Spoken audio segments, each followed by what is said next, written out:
Bonjour à tous, bienvenue dans ce JT consacré à l'actualité du Finistère. L'aventure polaire se poursuit pour les deux explorateurs brestois Julien Cabon et Alan Le Tresolaire, J-36 avant de décoller pour le pôle Nord. On en parle avec Julien Cabon juste après le point sur l'actualité de ce mercredi 15 février dans le Finistère. Savez-vous que le littoral finistérien recèle de trésors enfouis? Depuis le début de l'année, les gardes du Conservatoire du littoral redoublent d'attention le long des côtes. Ils sensibilisent le grand public à la découverte et à la sauvegarde de vestiges archéologiques parfois insoupçonnés. Reportage de Céline Lestrade. La campagne de sensibilisation à l'érosion du littoral est lancée.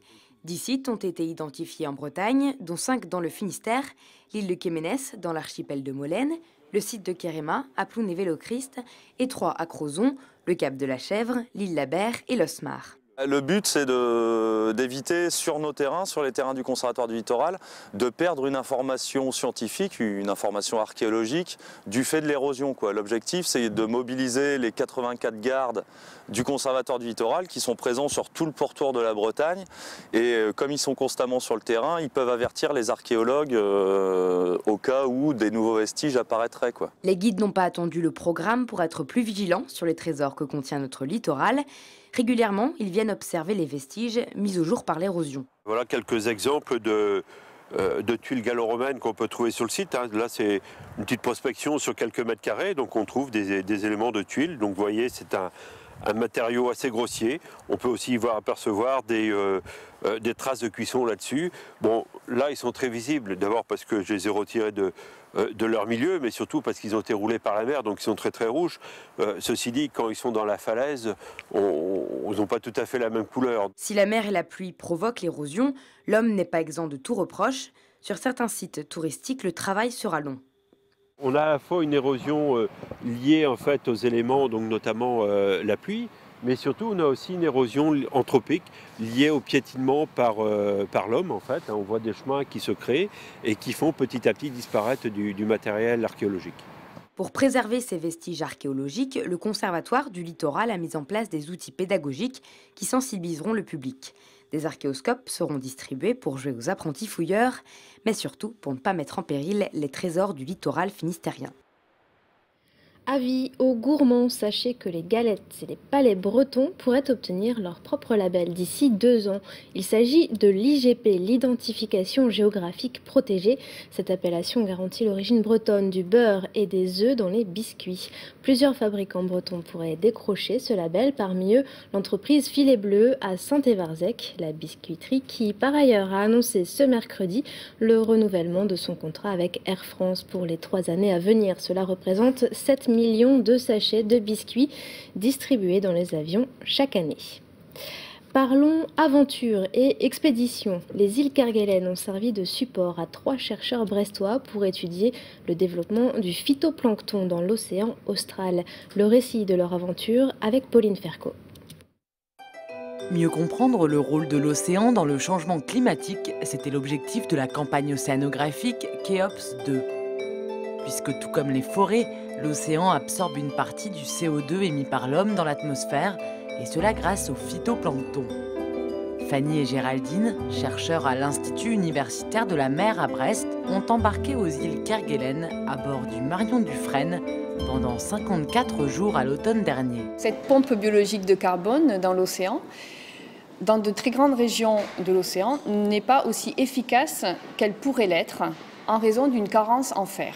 L'hypothèse qui fait que nous sommes allés travailler là-bas est que dans cette région, les microalgues, le phytoplancton, peut se développer car il y a un apport en fer dans la couche de surface qui permet au phytoplancton de se développer.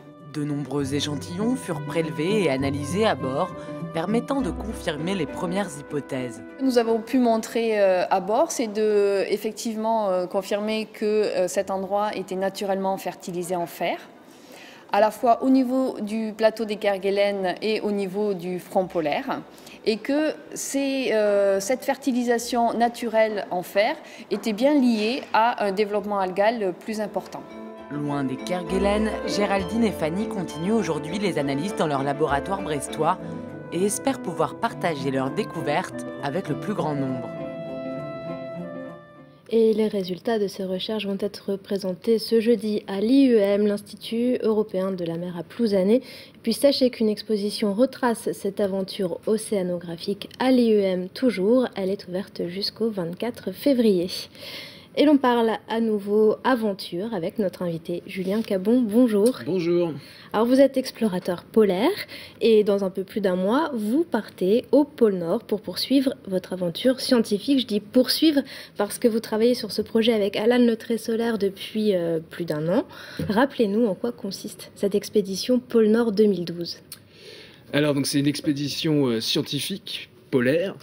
Et l'objectif, c'est de ne pas perdre le nord. Donc on va se maintenir au pôle et puis essayer d'y rester contre la dérive de la banquise. Et on va faire un certain nombre de mesures. C'est en fait une petite base scientifique fixe qui étudiera à la fois la banquise, le plancton, des mesures atmosphériques, les courants, les colonnes d'eau, etc. Donc c'est une vraie mini-base. Vous partez quand ? Et on part le 22 mars prochain donc pour le Spitzberg.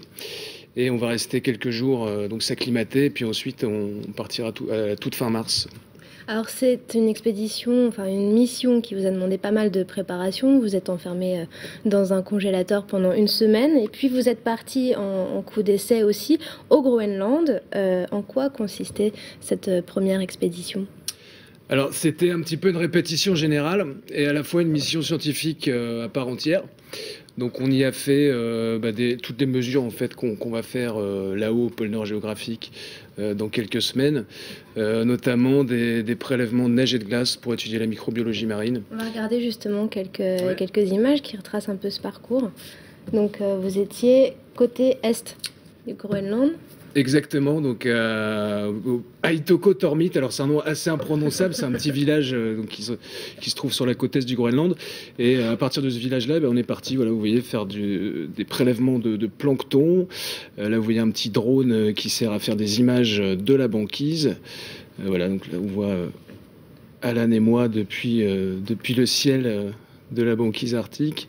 Et voilà, donc là, c'est le genre de décor qu'on va retrouver dans quelques semaines. Donc vous voyez, c'est pas une grande surface plane, hein, c'est vraiment assez chaotique parfois avec des bras de mer, des crêtes de compression. Il faut aussi parfois se mettre à l'eau à l'aide de combinaisons étanches pour pouvoir donc soit passer, soit accéder à certains endroits, comme vous voyez ici. Donc vous ressentez pas le froid dans ces combinaisons ? On ressent le froid quand même, hein. C'est vrai que là, sur les images qu'on voyait, il faisait moins 15 degrés. Tout dépend après aussi des températures ressenties, hein. C'est vrai qu'il y a une grosse différence entre le froid qu'on peut avoir affiché au thermomètre et ce qu'on ressent avec le vent, le froid, la fatigue également. La fatigue également ajoutée, ça peut être assez difficile. Et donc dans 36 jours, rebelote, vous partez au pôle Nord. Comment va se dérouler cette seconde expédition ? Eh ben, elle va bien se dérouler, j'espère. Donc on va, donc comme je vous le disais, à partir du Spitzberg. Ensuite, on va se faire déposer avec un avion sur une base temporaire en fait qui est là-bas. Et donc tous les jours, on va lutter contre cette dérive de la banquise pendant que la base dérive. Nous, on va se maintenir et faire toutes nos petites mesures. Vous restez combien de temps sur place ? On reste 3 semaines. On reste le plus longtemps possible. Après, il y a plein de choses qui dépendront pas forcément de nous, hein. On est dans un élément extrême qui peut bouger en permanence. On est sur de la banquise, donc c'est-à-dire sur de la mer qui est gelée. On sera au beau milieu de l'océan glacial arctique, à plus de 800 km de la première côte, et on va vivre sur ce grand radeau gelé comme deux marins, avec notre petit campement, notre petit bateau qui sera nos traîneaux. Il y a déjà des résultats de la première expédition qui ont été un peu mis à jour. Alors des résultats, on va pas tout de suite avoir un résultat positif, négatif ou quoi que ce soit. Toutes les mesures qu'on fait, en fait, elles sont transmises à beaucoup de laboratoires, hein, comme l'IFREMER, des branches du CNRS aussi. Là, en l'occurrence, au Groenland, c'était le laboratoire Ampère.